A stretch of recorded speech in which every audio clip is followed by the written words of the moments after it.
it's important to have, some life experience, years of personally being that athlete and understanding how things feel and understanding, methods that the coach that taught you, what did he say? What was his verbal cues? How did he explain things? If there is no reason why, then, why are we doing that exercise? I'm blessed with the opportunity to teach kids and teaching form, I'll have them lift like a PVC pipe. Understand how that feels to do this motion, like the alignment on your car. So say the alignment goes off and you got some shaky wheels, right? Yeah. Same type of concept. The alignment's off from the beginning in your body. Eventually there's going to be some faulting and there's going to be a breakdown. You are what you eat. The better fuel, and I like to refer to nutrition and food as fuel. The better fuel you get in your body, the more efficient your engine's going to run, your body, your engine. Yeah, and I have no problem spending extra money for high octane in my Harley. Oh, exactly. Yeah, you buy something like that. I use that example. I'm like, hey, you got a nice Camaro, right, that only takes Supreme gas. Are you going to put unleaded into it? These days, seems to be kind of a rare thing. Like, encouragement from your fellow competitors. Or from just a human. Yeah, a human in general. Yeah. I mean, there's so much negativity that, any positivity I feel like just radiates now. And Train to Hunt, I feel like it's just nothing but positivity.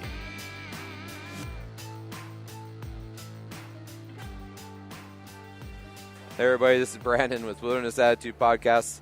Thanks for tuning in. We're coming to you from Sheep Show 2018 in Reno, Nevada. And this is my first Sheep Show and also my first time to Reno. And so I tell you, I know a lot about it, but I've been in 2 resorts, casinos, and now the Sheep Show Convention Hall, and that is all I got on that. But what I can tell you is that I'm sitting in the Wilderness Athlete booth.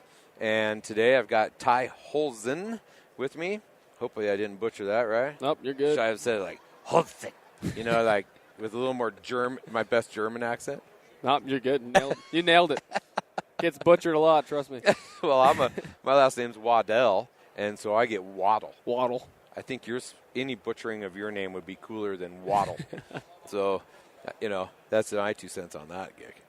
But I don't mind it, right? I mean, being Brandon there, I get Brian and Brad, and, they hear Brad.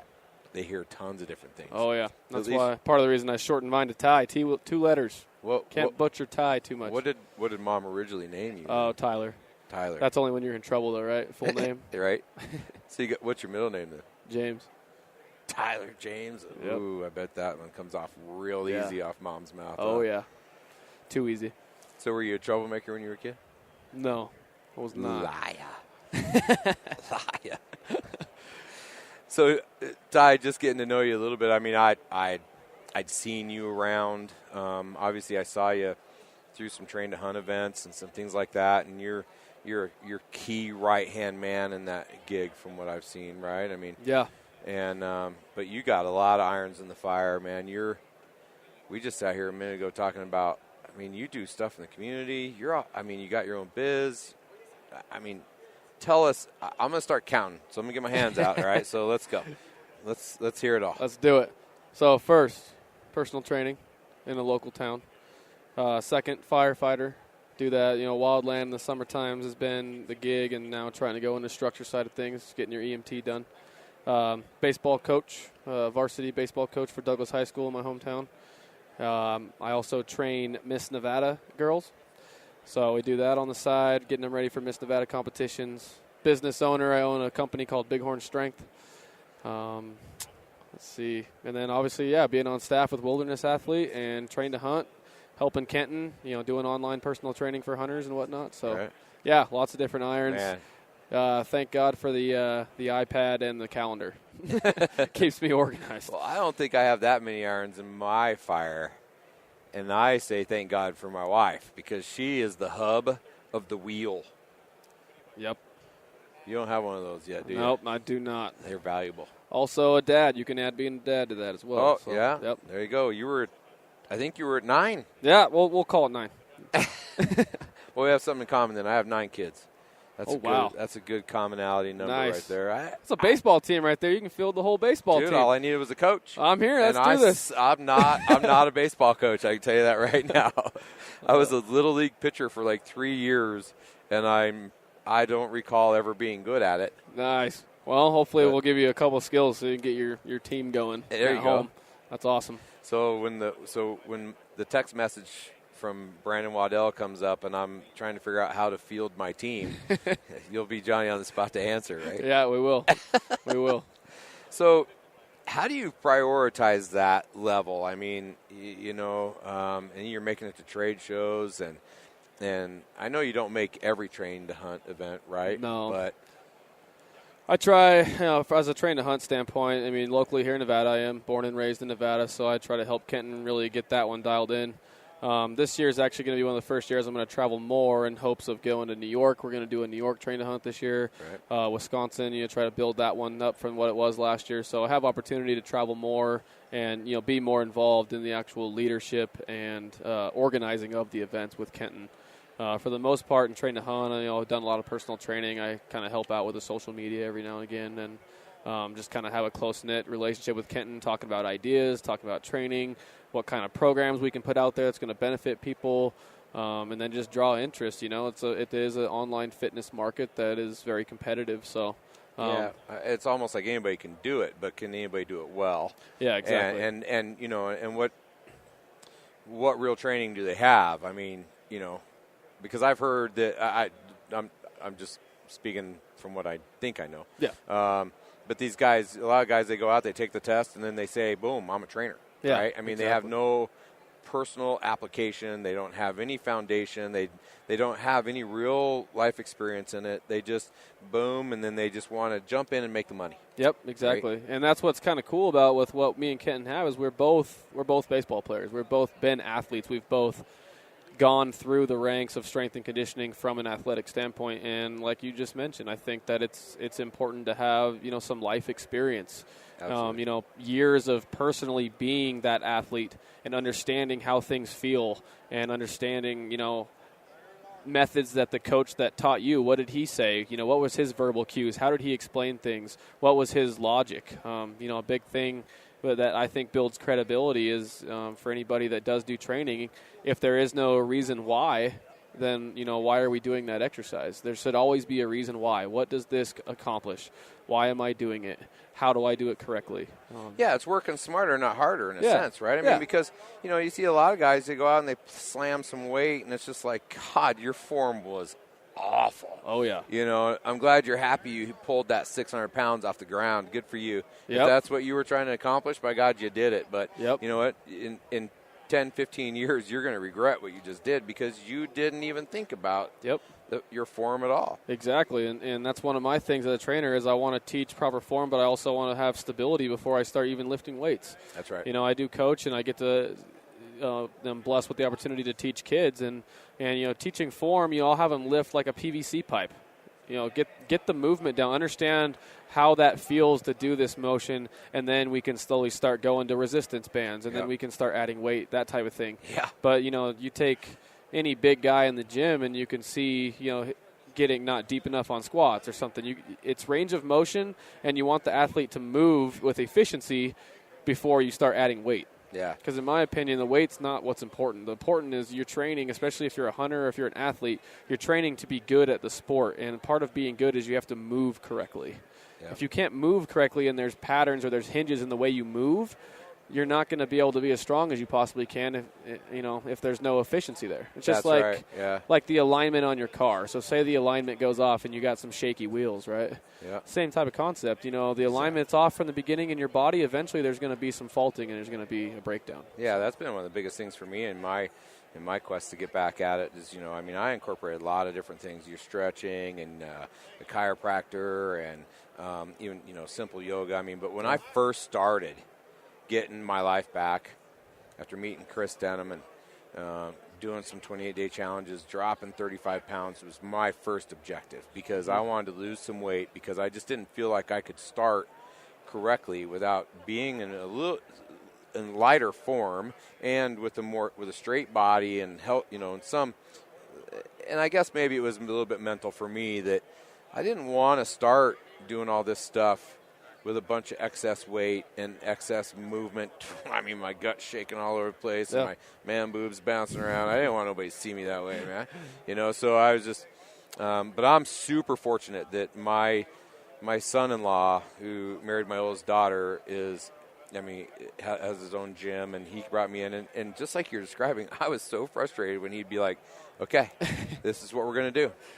Yep. And it was all movement. And it was all this. And I'm like, when are we going to start getting in shape? He's like, oh, you are. You are. And then, and then 3 days later, I'm like, holy shit, you suck. Yeah. Like, how did that hurt me? Right? And it's like, well, you haven't done shit for how long? Yeah. It's been 10 years since you've done anything for your body. This is where we're starting in the same, just like you said. Yep. Simple movement work, and band work, core work, just building the foundation to finally put some muscle on. Yep. And it's the best thing I ever did to myself. He's one of the best things that ever happened to me. Yeah. He's fantastic. And I went through that first 6 months. I don't know. I guess everybody's got the reason for getting in the gym, right? I mean, Yeah. I'm sure you hear all that. Oh, yeah. That's one of the first questions you ask somebody is, why are you here? And then, you listen. A big thing about being a trainer, too, is listening to people. I'm here because I want to do this sport. I'm here because my back hurts. I'm here because I need to lose weight. I'm here because I just had surgery, or I'm training for a marathon, or I'm training for a train-to-hunt competition, Right. stuff like that. But like you said, it's flexibility is such a huge thing, and then that stability. I try to make analogies for people so it makes things more easier to understand. And It's just like the foundation of your house. If you build a house and you don't have a solid foundation on that house, and you start adding stories without that firm foundation, what do you think is going to happen over time? It's going to collapse. Yep. And part of the way I train, and my clients can attest to this sometimes, is they always start out with a warm up and then an active dynamic warm up, stretching, flexibility. I like to use the bicep for all my visual cues. If I can only flexible enough to lift the bicep exercise halfway, if I keep repping that out, what's going to happen? I'm only going to have half a bicep. Mm-hmm. But when you talk about the bigger picture, same thing. I see it a lot with squats. If you can't go down, past 90 and get down into that pocket is what we call it, then you're doing yourself disjustice if you just keep adding weight on top of an already bad pattern. Yeah, like even when I write down my workouts that I share online, it's like, I'm only squatting 140 pounds. Yeah. But there's no shame in that. But my ass touches my ankles. Yeah. And I can get out of there, right? And I can get all the way through it. Yeah. I don't know if that's too deep in the pocket or what, but no. but I'm saying it's full range of motion. And at the same time, after having my hip surgery, last December, a little over a year ago, when I finally got back in the gym, my whole gig was to just start from the beginning, mm-hmm. And that started with a 2-inch PVC pipe. Yeah. And I literally did sets of squats with a PVC pipe for 3 weeks. Yeah, just training the patterns. And that's kind of what I do. It's like, what's the point of physical therapy? Why do people go to physical therapy? Well, physical therapy is building strength from the basic levels. Okay, well, when you talk about being a strength and conditioning coach, what should be part of your program? You're trying to build strength ultimately in everybody. Mm-hmm. So part of the stuff that we do is physical therapy. I have a little rubber band, like a little mini band that I do, and you can ask all my clients. Like, you're going to do hip flexor work, you're going to do shoulder work, and it's preventative maintenance almost too. I make all my high school kids do it, even the baseball players. Now, I'd rather you be stable and strong in your hip flexors and your scaps, and that's going to help you in the long run compared to just going and lifting weights. There's a lot more of that, and it's hard because, like you said earlier, like you can't just anybody can read a book, study it enough, and then pass a test to go do it. But on the opposite is can you teach what you've already learned, and you have the way of getting through to people and impacting them with knowledge in a positive aspect. So, I agree. I still use the rubber bands that my PT gave me. Yeah. But the hard part is that my workouts just keep getting longer and longer and longer, man. Welcome. Because I won't give up the stuff that got me to here. Yep. Honestly, I think that's one of the big things when you talk about or you see guys that really, truly know what they're doing, right? Yeah. Granted, everybody's got life, and some days I may only have 30 minutes to work out. Okay, I'll hit maybe half the part of the bands as a warm-up, and then I'll pick some core exercises that are going to be multi-joint and accomplish a lot of things. But like you said, I'm the same way, man. Every day, either I'm doing something with my shoulders, something with my hips, doing some kind of core work with that rubber band. And it's funny because I'll take any big macho guy at the gym any day, that, you know, he's out there squatting 400 pounds or doing this. I'm like, here, come here. Let me show you this rubber band.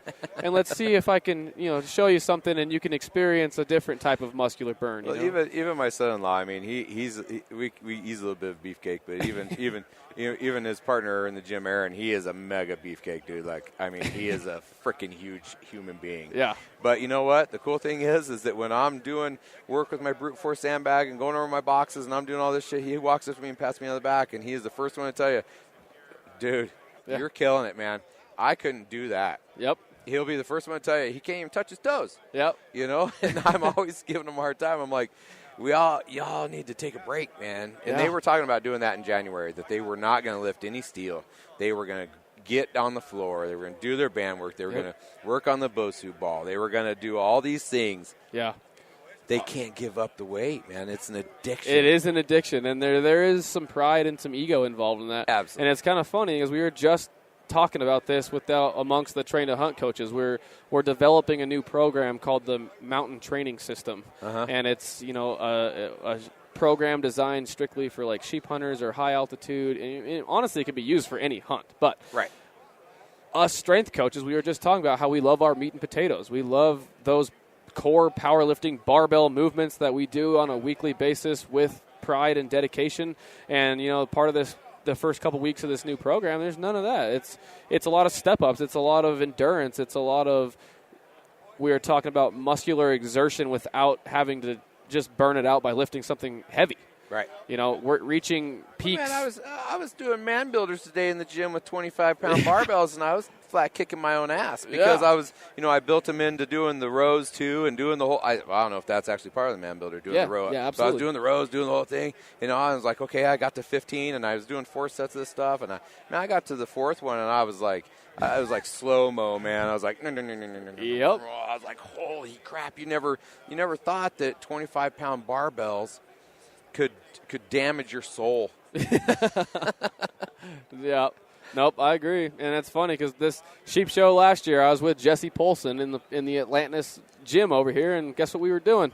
Man makers. Yeah. Same exercise. Yeah. And it's funny because when he started doing his wild skills, you know, this year doing that. Those are cool. That was me. I taught the man maker exercise. That was me on there. That's where it all started, right here, baby. Right here, Atlantis Hotel and Casino, tiny little gym with Jesse Polson. But isn't it crazy? I mean, and you can do that with anything, really. I mean, you know, that's the thing.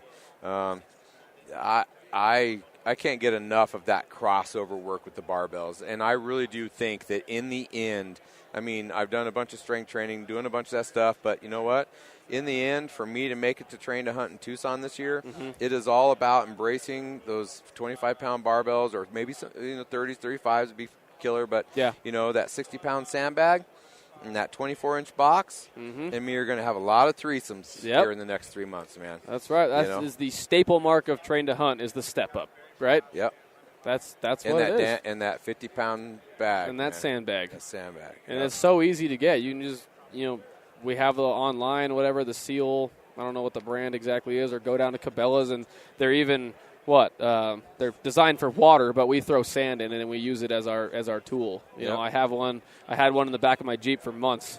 Okay, when with my schedule, sometimes all I have time to do is do some sandbag burpees, pull over, get a set of 20 in or something, and you know what? You're still making progress, and you're still getting a hell of a workout just doing burpees with a sandbag. Hey, I was stoked. I mean, I did some stretching, jumped on the elliptical for about 15 minutes, got my heart rate up to 150, jumped off, hit my little circuit, did my, alternating bird dogs, Supermans, rotating, medicine balls and planking and doing my man builders and some goblet squats. And and then I ended with 15 minutes on the elliptical again. And I held my average was 149 through my workout. I'm like, I killed the shit out of that. And you're there, man. You're there. I was not there.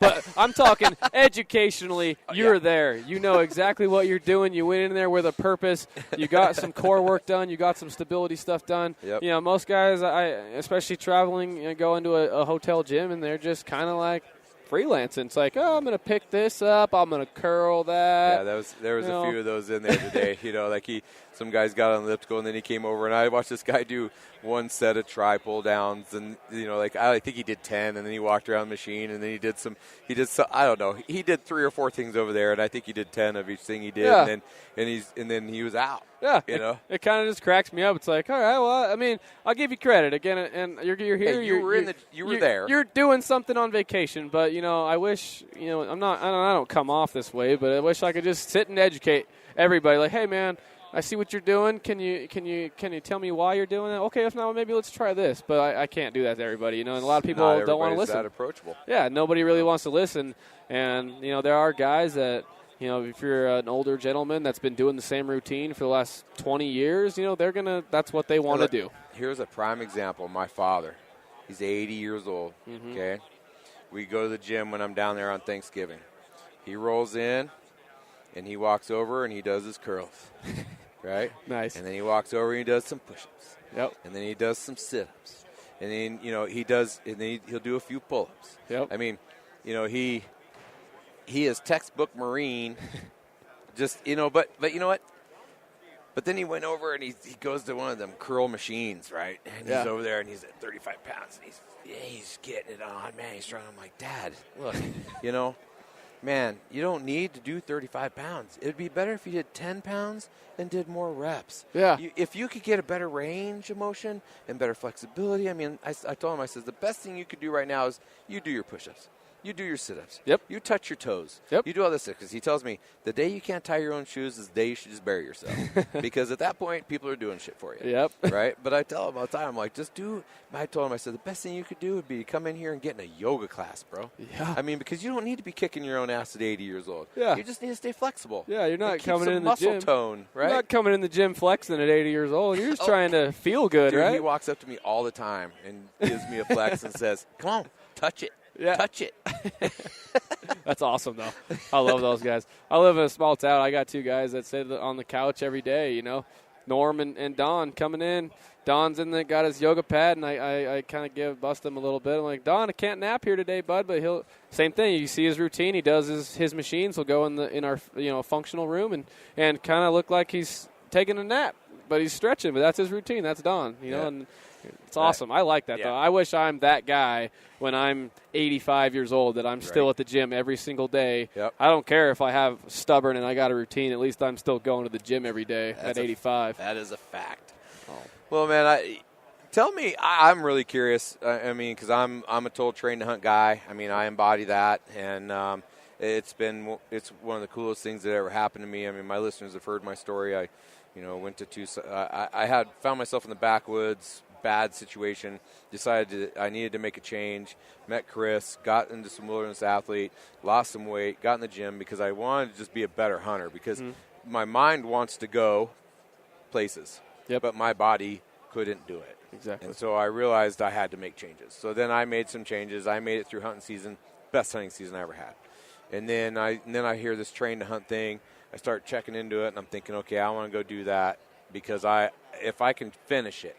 And so this is when we were still doing 80-pound pack out after the 3D shoot, and then the next day was the comp, right? Yep. The challenge course. So then, and I made the podium, and I couldn't believe it, man. I couldn't believe it. That is awesome. I had no idea that even I was capable. Yeah. And I think people highly underestimate themselves, but the point is that, and with Wilderness Athlete making such an impact in my life, I'm extremely passionate about their products, everything that they are, from every person that works there and every affiliation they have automatically resonates with me. It's I don't know, it's meant to be in whatever shape or fashion. But my question, a long question, is how did you and you met? Take me through the story of meeting Kenton, Ryan, and then how that engaged into Wilderness Athlete, because I think that there's a lot of people that don't know that story. Yeah, exactly. So, long story short, was an athlete, played baseball at Sacramento State University, had a little brief independent career, and then I graduated and I became a personal trainer. And, it's a cutthroat market, and especially here, and I am from northern Nevada, born and raised Minden, Nevada, Reno, kind of same area. There's a lot of guys in Reno that are training. So, after figuring it out, primarily training young baseball players in the beginning because that's what I knew, that's all I knew. And then, starting my career as a trainer, getting used to training, different types of populations, weight loss, elderly, you name it. Right. After a year or so, it's like, what am I going to do to separate myself? What am I going to do to stand out and not just be the normal personal trainer that's here with everybody else? Right. So I, was messing around, and I was like, I'm going to create a name or a brand for myself. And, I came up with Bighorn Strength.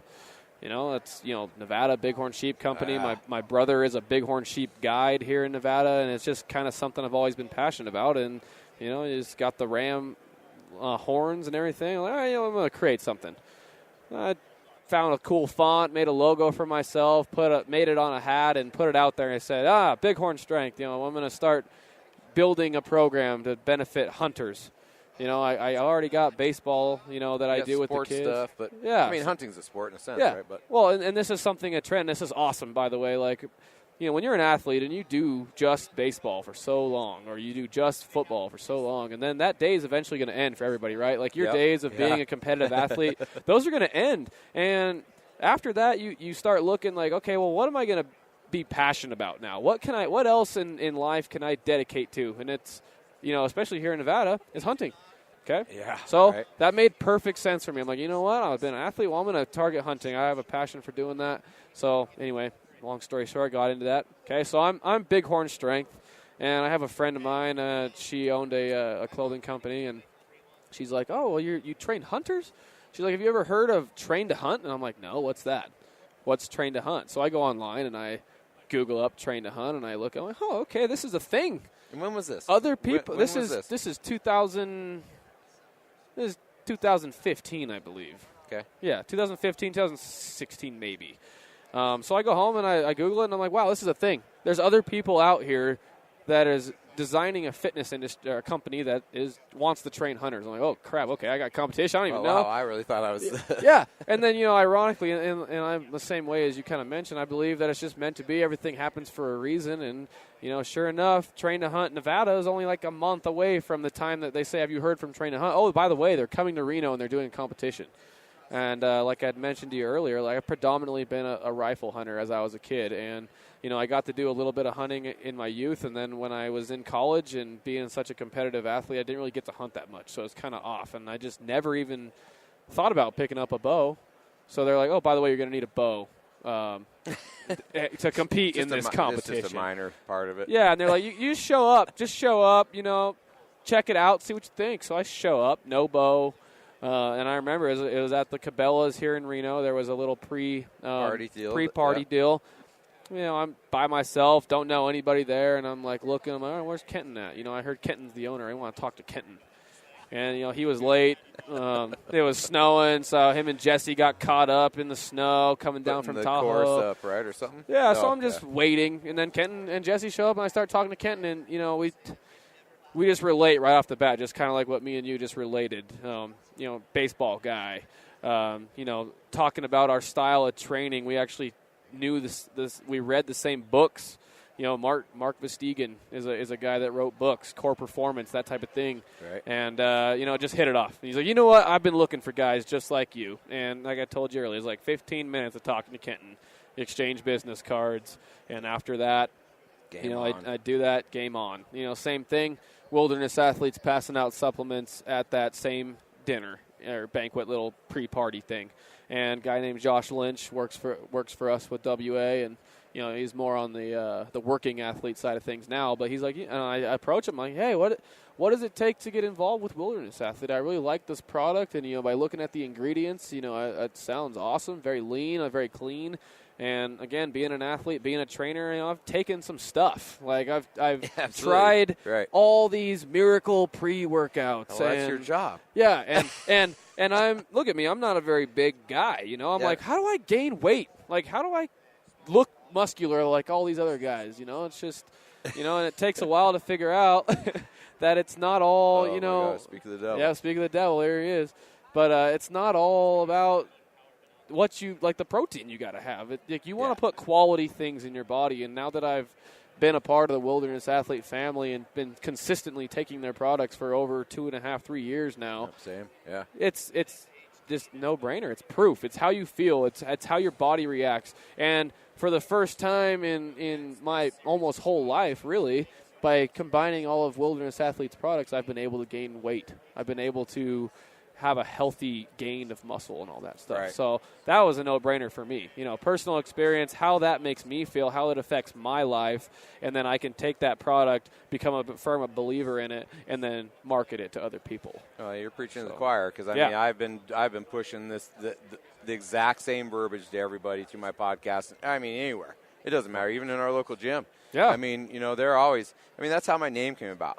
My name came about because here I am training, and my son-in-law would be like, "Well, we're doing a circuit inside, but Brandon's doing the same circuit outside in the snow. So if you want to go out there with wilderness attitude, you go ahead and go outside. You can work out outside." And so this kind of just kept going, and then when I kind of came to this point of getting talked into doing this podcast stuff, I was just that name could not go away, and I don't know. I don't think I'm much of an attitude guy, maybe. No, I don't see it. And so, I don't know. But I knew that I could approach people. I knew I could do that. And so through all of this, I mean, you're the first person I've had on that basically backs up the story that my listeners have heard for a long time. Yeah. And I think that's super important. That's why I'm here. Yeah. Because I can't tell people enough how good I feel and how complete I feel. Yeah, that's a good word. In that whole realm of products. And people tell me, they're like, "You take everything." Everything. The only thing I've never taken is the altitude advantage, and that's only because I live at 8,000 feet to start with, right? So I don't know. Maybe I should try it when I go up to 12, 13, 14, doing elk hunts and stuff. Maybe I should. Yeah. I just always kind of thought in the back of my mind that that's for lowlanders. Yeah. But maybe I should. I don't know. Yeah, I can't hurt, and I'm the same exact way. Yep. And when I first time I met Mark, Coach P, I listened and I just watched. I think I was only watching for 2 minutes, and I watched him talk to somebody. He's like, "You know what? You got to put this in your mouth. Like, you got to put this in your body. You got to see how it tastes. And then I don't even want you to make a decision right now." And this is our normal thing, just like you got to your left here is our Superman drink. He's like, "I want you to drink this, and I want you to walk around for a little bit, and then I want you to come back later and tell me. How do you feel?" Exactly. And that's exactly, in my opinion, what a nutrition company should be like. Yeah. It's put it in your body, see how it works for you, because, yes, every one of us is different. That's right. These products are going to affect each and every one of us in a different way. So and that's constantly what I'm telling people. I can tell you personally that it is awesome for me. Yes. The digestibility, everything about it works for me. Yes. And for you, I think it'll work for you. Exactly. I think it can. But you got to try it. Exactly. Here's some of my personal stash. Here's some of this. Here, do this, do that. Yep. Try it out. Use a discount code. Just go. Yep. Because you're never going to know how good you could feel or how complete you could feel until you just take it. Yeah. Just do it. Do it. And that's the exact same thing that I tell my clients. It's like, you know what? Nutrition goes obviously completely hand in hand with the fitness thing. It's a huge part, major part. And everybody's looking like, well, what do I got to take to lose weight, or what do I got to? I don't eat breakfast. Like, what do I do? Well, here you go. Well, there's part of your problem. Exactly. Like, that's a big thing. But like, I work for this nutritional company. It's called Wilderness Athlete, and I literally do this for every client I have. Same thing when I'm doing my online training with my Train to Hunt clients. And if any of those guys are listening, you're going to test it. The email, wildernessathlete.com. Here's my discount code. This is what I recommend. I want you to get on the meal replacement shake. I want you to get on the multivitamin. I want you to get on the brute strength, brute force, that type of stuff. And just try it out. Yep. And tell me what you think, because personally, I'm a straight shooter. I don't like beating around the bush. I don't like leading people the wrong way. Yep. And this is what I do. This is what I believe in, and I'm here to help you. This is why one of the big reasons I'm a personal trainer is because I want to help people. That's right. That's why I coach. I want to help people. That's why I want to be a fireman. I want to help people. I'm not going to bullshit you basically and say, "Oh yeah, this is $80 and I'm going to make half commission off this, and this is why you should buy it because I'm going to make half commission." No, like Don't I make want. anything. Yeah, I don't really care. I want you to improve, because part of this, if we're going to do this and we're going to do this program and you're going to come see me as a trainer, I need you to put quality nutrition in your body, and it's Right. pretty point blank simple. And I don't remember the individual that told me this, but it's like if you put shitty things in your body, you're going to feel shitty. You are what you eat. You right? are what you eat. The better fuel, and I like to refer to nutrition and food as fuel. The better fuel you get in your body, the more efficient your engine's going to run. Your body, your engine. Yeah, and I have no problem spending extra money for high octane in my Harley. Oh, exactly. Yeah, you buy something like that. I use that example. I'm like, hey, you got a nice Camaro, right, that only takes Supreme gas. Are you going to put unleaded into it? Yeah. And it's kind of funny. And again, I like to use the personal experiences. We had our nutritionist at Sac State, real sassy Southern woman. I loved her. She worked for either the Dolphins or the Jaguars NFL team for a little while. And she just came in and just, get that attitude going and that accent and just going 100 miles a minute and just dead even. She's like talking about bread. She's like, if it's not whole wheat, y'all might as well just go lick the pavement. And then, go into the same rant that I just said. If you got a nice Camaro, you're going to put, unleaded in that nail? No, you're not going to put unleaded. Like, it's just, you only You're get going to seek out the best fuel you can get. Exactly. You only get one body in this life. Yeah. Why not? Oh, man. Why not try and fill it with the best stuff that you can possibly have? And yes, budget is a thing, but trust me, when I was in college, I would get scrambled eggs, bananas. That stuff's not that expensive, but I'd rather put that in than go across the street to the McDonald's any day or something. Well, my wife was like, "Holy crap." Because you're spending a lot of money on this. And I said, okay, let's break that down. Yeah. Here's the vitamins. Here's the serving. This is what I take every day. Yep. Look at that in a whole. It's $11. I can drop $11 on a burger, fries, and a Coke if I want. Yep. Right now, anywhere. Yeah. And so, and I'm doing way more better. Way more better. Mo better for myself doing wilderness athlete and doing that than the alternative. So and it's all relative, right? It's all relative. Absolutely. Really look at it. Really look at the price points. But I mean, me and you could do WA all day. Oh yeah. But let's shift gears and let's talk about. We didn't quite get to the end of how. Well, I guess we did. Yeah, we got to the end of you're getting to WA and all that. Yeah. Right? Okay, and then from there, I'll give you a couple more examples. I get on with WA and I start in a program with them, and then, just being active. Just hit the ground running, start talking to people. Nevada's, especially Northern Nevada, is kind of a close-knit community. Reno, you've seen it. It's a pretty decent-sized city, but I guarantee you, even here, and this is another big reason I like coming to the Sheep Show with these guys, because I know a lot of people. I've been here 20 minutes, and I got buddies and other people coming and saying hi. But anyway, what I'm getting at is word spreads fast. And if you get a credible source like WA and you can start introducing it, it's, oh, well, he said, and I took it. Man, I feel good. So I think you should try it too, man. And, and that's something that's kind of cool. And I talk to Courtney on certain things. I kind of have my own little WA market here in Nevada. They all I've given the discount code out to them, and they just kind of spread it out, and it's kind of funny sometimes too.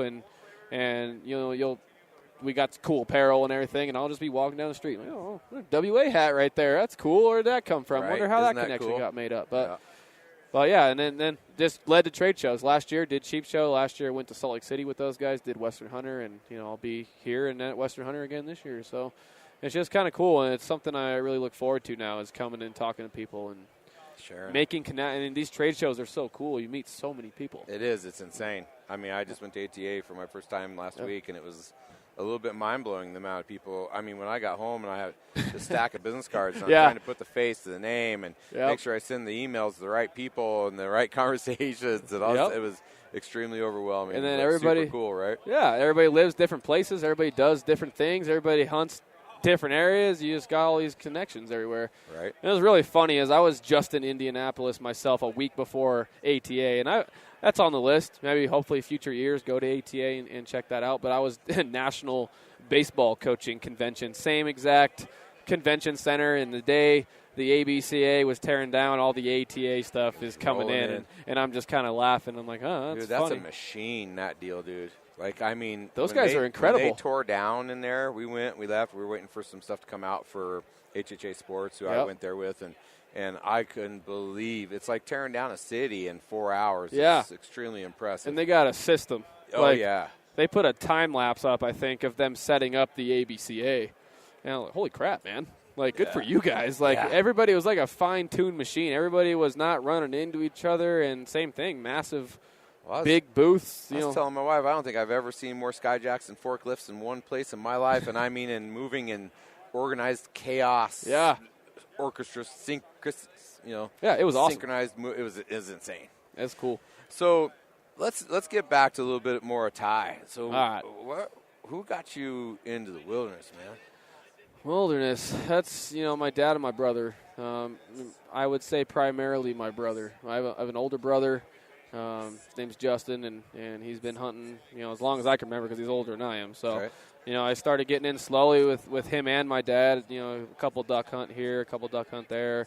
First deer tag when I was 12, just kind of getting out. And, to be honest and transparent, I hated it in the beginning. Like, man, this sucks, man. Like, it's cold, and my first deer hunt, it snowed, and we got stuck in the mud, and I was all, tripping out a little bit. But, the more that I got to go out and see the beauty and the peacefulness of being out of the city and, excuse the language, but one thing, away from the bullshit is one, like an older friend of mine would say, like, I get out there and he's like, listen to that. You hear that? And I'm like, no, like, it's quiet. I don't hear anything. He's like, there's no bullshit out here. And, I kind of adapted that method. And I'm like, you know what? And I'm blessed to live in Nevada, such an open, vast, beautiful state. And, how's your public land doing here? Pretty good. Yeah, pretty good. We do a lot of different fundraising and have different organizations. A big one here is the Nevada Bighorns Unlimited. Right. I've been an active member of them for a few years, and mainly through my brother. They go build guzzlers and just do things to promote that public land, public hunting. But it's good. The use and the access. Yeah. I don't think we're getting affected as much as other states are. Yeah. I mean, it goes in waves, doesn't it? Yeah. But and truly, to be honest, I didn't get to completely fall in love and have that depth until I graduated college. When I had time, it's like forever, as long as I can remember, it was travel baseball. Then it was high school baseball, high school basketball, all seasons, and that's kind of a thing that's happened since, when I was in high school.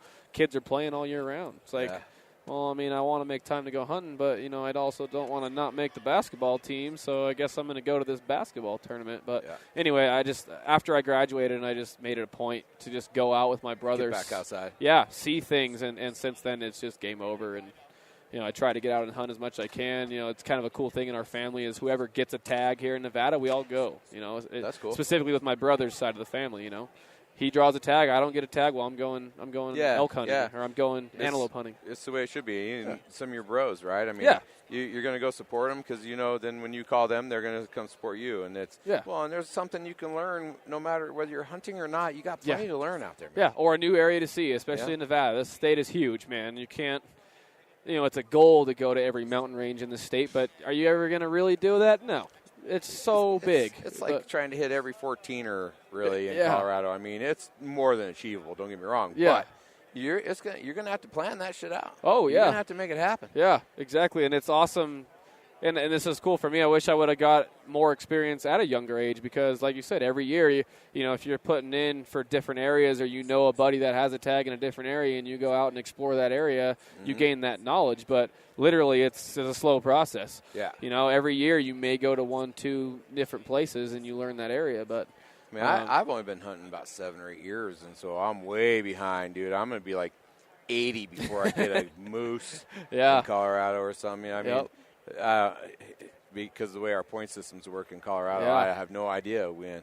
I've been putting in since I started hunting for everything, but I don't know when it's all going to happen. Yep, same in Nevada. Every year it's another couple years on a draw, another couple years. Yep. And it's like, and you never know. I don't know. I mean, I have a little bit of idea how Colorado is, but Nevada's a lottery. And, those big sought-after hunts are like the elk, the bighorn sheep, and I don't know about Colorado as well, but we have waiting periods. I got lucky, and I get, my dad looks at me and shakes his head, but I drew my elk tag in my second year of putting in. That's unheard of here in Nevada. And then it was funny because the very next year after that, my sister-in-law drew her elk tag, bull elk tag, second year of putting in. And they're, these guys putting in for 16, 20 years. Yeah, Like, you kidding me? Yeah, well, you kidding me? We get a little bit of that in Colorado, too, on, the goat and the sheep and some of that stuff. And it's, it's crazy. But the cool thing that Colorado started doing is on turn-in tags. Now they turn them in, and then they re-put them out. Yeah. But you still have to have – well, let me rewind. Last year, the first year they did that, they didn't have a return base point system. So you could roll in and get a 16-year tag on – one point, yeah. Now they're like, it went down, and basically, really, it happened with some quality sheep and goat hunts that there were some people that are at 22, 24 years of waiting for a certain unit hunt, and some guy walked in because he happened to be in the right spot, and he one point, and he nailed it. Right, and you want to talk about a shitstorm? Yeah. Woo. Yeah. It was not good. You couldn't go to an archery shop or a rifle store, or it didn't matter. It didn't any sporting place, even your pawn shop. Yeah. There were dudes that were. It was big. Yeah, you hear about that? Oh man. Yeah. And so then this year Colorado came back out and basically now there's a base point level you have to be at to even consider it. Yeah. So, and I hope all my facts are right on that, but I'm pretty sure. But now, so there's some opportunity there. Even with me with 5 points, if I'm in the right place at the right time, if they set it at a 5 point minimum, I could get something that should be 12 or 13. Mm-hmm. So that's interesting. That it's a possibility, right? I think New Mexico, I actually ended up getting a good hunt, a good buck hunt, and I'd never even applied out of state. Yeah. Now that's where I'm at. Now I'm in my 7th, 8th year hunting, and now I'm finally starting to put into some out-of-state stuff, and now I'm way behind, man. Yeah. I'm 46 years old. Now, how old are you? 27. Oh, jeez. So, yeah, you got a lot of hunting left in your life. But for me, there might be this 10 to 15 year range for me that is just going to be epic. Yeah. Because of the places I'm putting in the States and Colorado and just how it might I have a funny feeling, and that happens to a lot of hunters, right, that start doing that. The next thing they know, they'll end up with an elk in Utah, an elk in Nevada, an elk in Colorado. Yep. And just who would have ever thought? Yeah. Right? One guy that's funny, and he's part of the WA Train to Hunt family, is Ryan Lampers. You see that guy? He's hunting in damn near every western state, pulling big bucks, big bulls. I think it last year? Flat out. He's phenomenal, right? He? Yeah. But I'm like, man, what do I got to do to be in those shoes? And I'm looking at him like, I can't afford to put in for all these things. I just want to know what it would take for me just to be his bag bitch. Yeah. I would shadow his ass. Yep. And it's funny is I'm from this area and hunting Nevada, and he last year I think was his first year ever hunting in Nevada at all. We had the same area for deer. His was archery, mine was rifle, and I'm like, man, where'd you find that? And he's like, around here, and then so that happens, and then I get this little 2x3 last year, and then this year, this is actually the first year I drew an archery deer tag in Nevada. Lamper's got the same area as I do again. Goes out there and kills this monster, and then I'm out here. You need to start sending him Christmas gifts. I know. Birthday cards and stuff, right? With a few 20s tucked in there or something. Try to get him on your side. I'm like, hey, if you ever want to, I'll go with you. If you got Nevada, oh yeah. I was like, I'll send him some bighorn gear. He sent me some Hunt Harvest Health hat.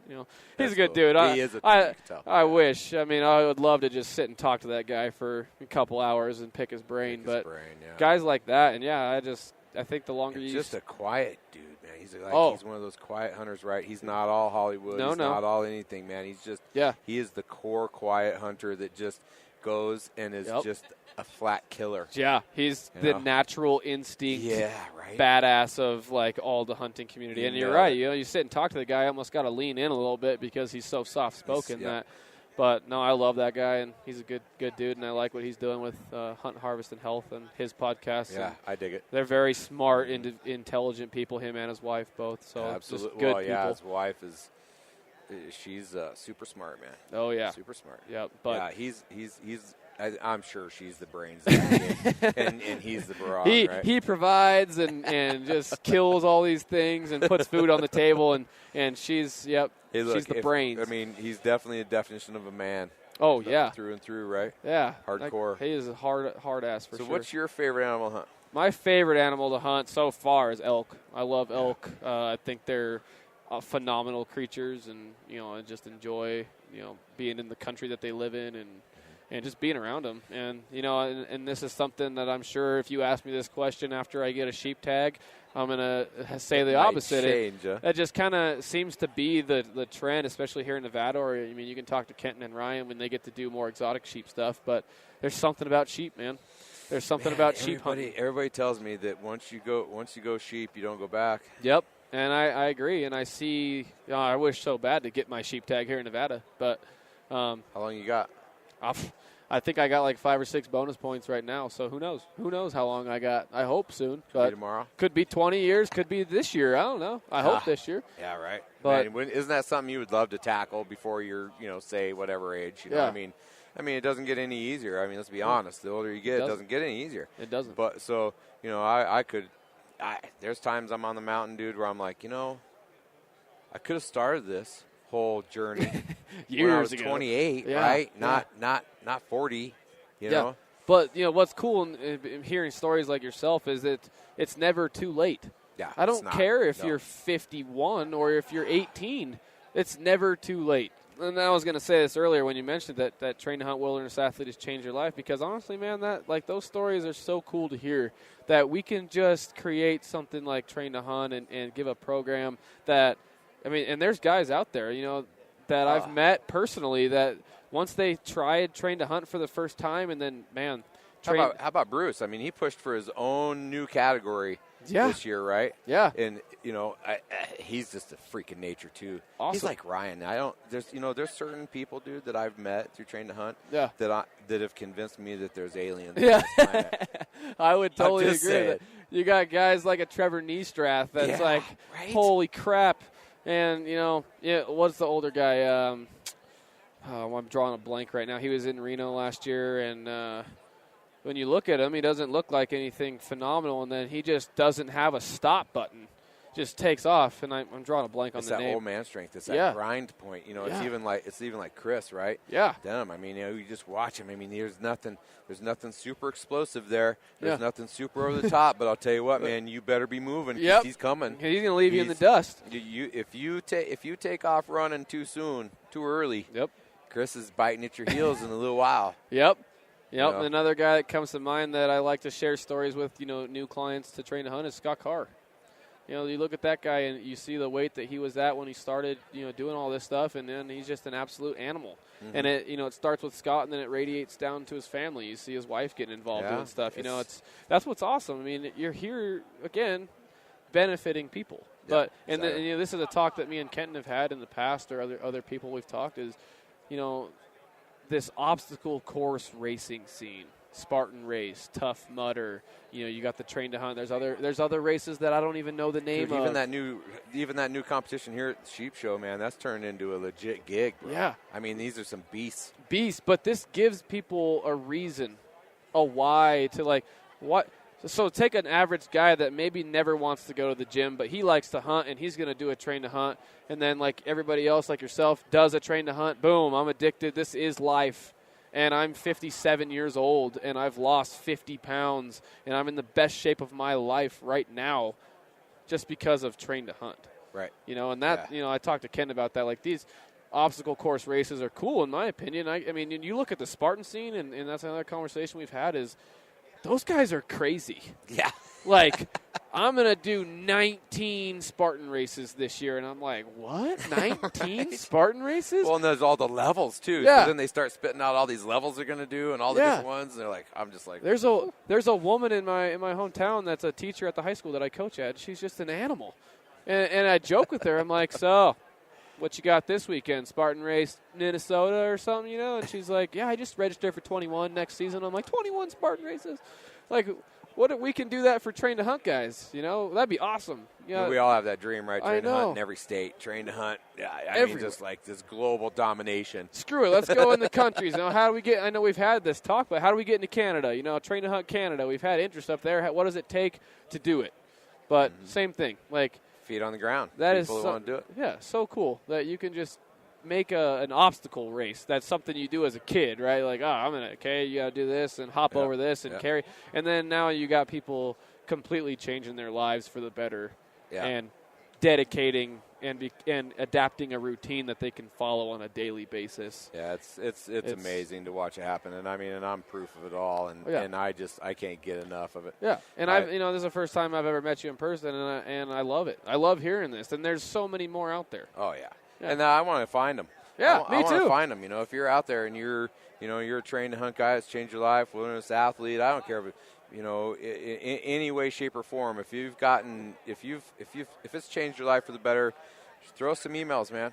Talk to us. I'll blast my email address. I'll give my cell phone number. I don't care. Call me up out of the blue. I'll talk to all the people. It's such a cool thing, and it's awesome to have the opportunity to be a part of it. Yeah. And knowing that I can sit down and spill some stuff on a piece of paper and make a program up and ship it out. And my first train to hunt client is kind of close to me in my heart is Tom Skabinski. Big guy, San Diego guy, not too much health experience, and changed his life. And he's always texting me up, asking me like, "Hey, I finished this program that you got. What else you got for me?" Yeah, throw it. Yeah, shoot boom. it, man. Okay, shot you that. He finishes that. All right, now what you got for me? And he's going to do his first competition this year in Reno as well. And but I got to touch on the whole train to hunt thing. The family, the camaraderie, the support. I mean, I had Bruce come halfway into the challenge course and help me finish because I was done. Yeah. I mean, I destroyed myself in the meat pack the first day. I don't even know. I mean, Bruce came out and he had already done this. And he comes back out and he's like, do it with me. He came out and did it with me. Every exercise again, everything, talked to me through my shot, ran me to the finish line when I was damn near blacking out, tunnel vision out, And so this year I was able to do the same thing, man. I'm up and down the hill at Nationals yelling at Willie. Up and down the hill, yelling at Phil. We're up and down the hill yelling at some of my friends that I finally talked into doing it. Yep. Running up and down doing this stuff. And I mean, and everybody, it doesn't matter where you end up. If you don't make the podium, you don't make anything, you still get the same applause at the end. Yep. You get the same camaraderie, the same pat on the ass, right? The same. Yep. It's everybody is equal there. Yeah. Even though, obviously someone's got to win. Look, so yeah. But you can go up to the winner and be from last place, and they'll tell you, man, you did a great job. I'm glad you're here. Come back again. Don't give up. You're on a mission. Yeah. This is awesome. Yeah. I mean, everybody is kick ass. Exactly. And just same thing. You got people waiting at the arch after that brutal meat pack, and they can't wait to get that pack, help you get that pack off you, and you're like, thank you. Yeah, see, if I could have just made it through the meat pack on my own 2 feet, but I ended up crashing through the finish line. Hey, that's okay. Have you seen that video? I have. I haven't seen your video. I've seen people doing that though. Stumbling, fighting, clawing, getting through it. Yeah, that was brutal. But that's part of the experience, right? It was part of the experience. And then you can sit there and talk. We could have this conversation many years. But hey, remember that first train to hunt competition I had, and I was literally bear crawling to finish. But hey, I finished, right? I finished. That was the whole idea, was the finish. No, I love it. And when I do get to help with the social media side of things, I love using that hashtag for the train to hunt as family because it's true. It is like family. You see people, especially if you've done it for a consecutive year, like this is your second year. You get to the competition and you see people that you saw last year or you've met, or even you don't even have to even know the people. You see them yelled at people I didn't even know. Yeah, you see them like, hey, your Instagram name is blank. Well, come here, man, give me a hug. Like it's good to see you. I'm happy you're here. It's good to see you. How's things? Dude, I had people looking at me like, who the hell do you don't even know me, and you're telling me you need to go faster. You're gonna start running from here. Yeah, let's go. You better get to that point. You only got 100 yards. Let's go. You got to run. Suck it up. Yeah. Don't look at me like that. Let's go. And they're like, when I get this pack off. Yeah. But how cool is that? Like, especially these days, that seems to be kind of a rare thing. Like, encouragement from your fellow competitors. Or from just a human. Yeah, a human in general. You don't even know. Yeah. I look at my baseball kids and I'm like, hey, dugout, you're pretty quiet. You don't care who's at the plate right now? Like, come on. You know? Right. Let's hear something. Let's have some encouragement. There's so much negativity that, any positivity I feel like just radiates now. And Train to Hunt, I feel like it's just nothing but positivity. I mean, when I think about it, I don't even know if I can name a time that I've heard of negative things at Train to Hunt. I can't say it. I never have. How many events or big-time things can you honestly say that? Right. That you've never heard a negative thing. And I'm not being biased because I work for them, but it's true. Like, I can't legitimately think of a time that somebody was cussing you out. Yeah, you're all, and that's what we were saying. It's a common interest. Okay, you love to hunt. Me too. Oh, you work out. Hey, me too. Like, what are the chances? Let's just be best friends now because we hunt and we work out. What do you do for a workout? Okay, well, blah blah. Where are you from? Oh yeah, I've hunted there. Or I know Johnny. He's from there. It's awesome. And it's agreed. Being from the baseball community for my whole life, baseball is such a small knit thing. And you go to Indianapolis and I see people that I haven't seen in years, but they're there. The hunting community is no different. You come here, I guarantee you're going to see somebody from clear across the country, or like you said, somebody on Instagram. It's like, hey man, like, welcome. Same thing with Western Hunter, all that stuff. That's a fact. Well, I tell you what, one more question for you. Yeah. What does the wilderness mean to you? What does the wilderness mean to me? For me, it's kind of like an outlet. It's something that, you can appreciate God's creation, understanding that it doesn't have to be so complicated. You drive outside the city limits and you see land that's untouched, and you see the animals that roam that, and what do they need? They don't need that much stuff to survive. And for me, it's like just peace, serenity, family. The wilderness for me is family. Like, most of the time when I'm in the wilderness, I'm with my brother. Yep. I'm with my dad. We have property in Arizona, in the mountains in eastern Arizona, and every summer for as long as I can remember, we went to our cabin, and our cabin's out dirt roads, 16 miles, solar energy, haul your own water, that type of stuff, and I've been lucky enough to, as a kid, do that every single summer. Wow, so for that's me, heritage. For me, the mountains is peace, it's serenity, it's happiness, it's fun, it's everything positive. And, again, I can't help but think of when I'm going to the mountains, well, there's no bullshit there. Yeah. And, nowadays in life, especially me, got so many things going on. I feel overwhelmed at times, and I'm getting stretched 20,000 different ways. Well, when I go to the mountains, I only have to worry about one thing, right? Just enjoy your time out there, enjoy your family, go see some cool shit, some cool mountains, some cool animals, and just kind of be with God's creations. Yeah, come back a better man. Exactly. There's life lessons that you will learn out there that you will not learn anywhere else. No, yeah. You can watch all the YouTube videos you want. You can give me whatever you got, and I can tell you that until I'm there personally, it's not the same. It's not the same. And a lot of people are stubborn in the fact of how they learn. Some people have to learn the hard way, or some people have to. Yeah, for sure. But it's.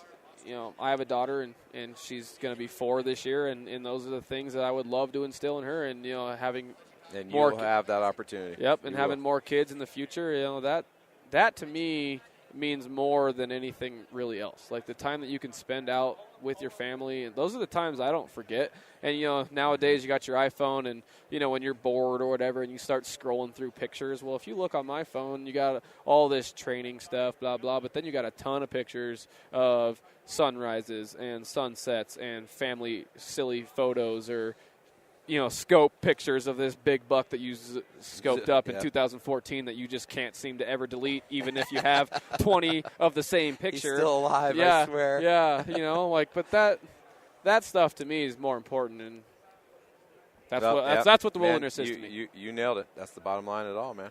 That's the bottom line to it all right there. Yep, and then meeting people like yourself, like-minded, same passions, and creating friendships that I believe these are more in-depth friendships than things that you can just meet on, in your own town, or just glance bys, or even guys you've known for 20 years that you've never got to actually get in depth. Yep. I guarantee you we just got more in depth in this hour than I have with a lot of people that I've known for years. Right.